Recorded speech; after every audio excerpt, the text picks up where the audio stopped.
বৈশাখ। প্রথমে আছেন মহুয়া গঙ্গোপাধ্যায়। নমস্কার দিদি। পশ্চিম মেদিনীপুরের সদর শহরে আমার বাড়ি, কিন্তু বর্তমানে আমি আমেরিকায় থাকি স্বামী কর্মসূত্রে।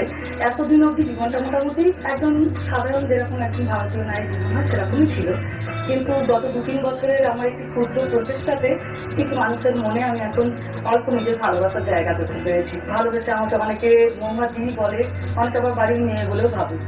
আমি একজন কন্টেন্ট ক্রিয়েটার, ইউটিউবার বলা যায়। তো আমার ফেসবুক ইউটিউব মিলিয়ে মোটামুটি 22 লক্ষ সদস্যের একটি পরিবার। বাহ, ভেরি গুড। কি নাম দিয়েছেন চ্যানেলের? চ্যানেলের নাম হলো প্রবাসে ঘরকন্যা। নমস্কার, কেমন আছেন সবাই? প্রবাসে ঘরকন্যা একটি ব্লগে আপনাদের স্বাগত জানাই। আজ শুক্রবার বিকেল এখন 4টে। ছেলেমেয়েরা স্কুল থেকে বাড়ি চলে এসেছে।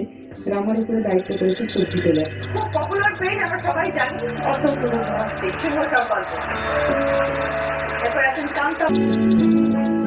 নমস্কার, কেমন আছেন সবাই? প্রবাসে ঘরকন্যা একটি ব্লগে আপনাদের স্বাগত জানাই। তবে আজকে আর ব্লগে নয়, আজকে দেখুন দেখি এই সেটটা চিনতে পারছেন কিনা। প্রত্যেকটা বাঙালি আমরা এই সেটটা চিনি। ঠিকই ধরেছেন, আজকে আমরা দিদি নাম্বার 1-এ স্টেজে আছি। আর সামনের এই প্রিয় মানুষটিকে একটু জুম করি, তাহলে আপনারা আরো স্পষ্ট দেখতে পাবেন। এই দেখুন, চিনতে পারছেন কিনা? আমাদের রচনাদি, সকলের ভারী প্রিয়, ভীষণ পছন্দের আমাদের একজন মানুষ। আপনাদের মহুয়া এসছে আজকে প্রবাসে ঘরকন্যা থেকে পশ্চিম মেদিনীপুরকে রিপ্রেজেন্ট করতে।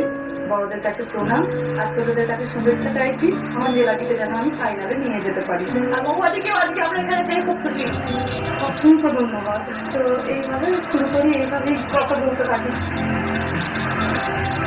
আজকে তুমি এত দূরে চলে গেছো, কি মিস করো নিজের গ্রামে? সবই মিস করি, সবটাই তো এটা। মা বাবা, শ্বশুর বাড়ি, ভাই বোন, আমার পাড়া, স্কুল, চেনা রাস্তা, অলি গলি, সব। খাবার দাবারটা একদম আমার মায়ের হাতের রান্না আমি প্রচন্ড মিস করি। হ্যাঁ, আমি খুব মিস করি আমার মেদিনীপুরের ফুচকা। কারণ আমি বহু জায়গায় ফুচকা খেয়েছি, আমার মেদিনীপুরের মতো ফুচকা আমি কোথাও খেতে পারি না। ফুচকা ক্যালিফোর্নিয়াতে 500 টাকায় 5টা। হজম হবে না। তার মধ্যে মেয়ে একটা খেয়ে না, ছেলে একটা খেয়ে না, তখন বড় একটা খেয়ে না, তো দুটো ফুচকা।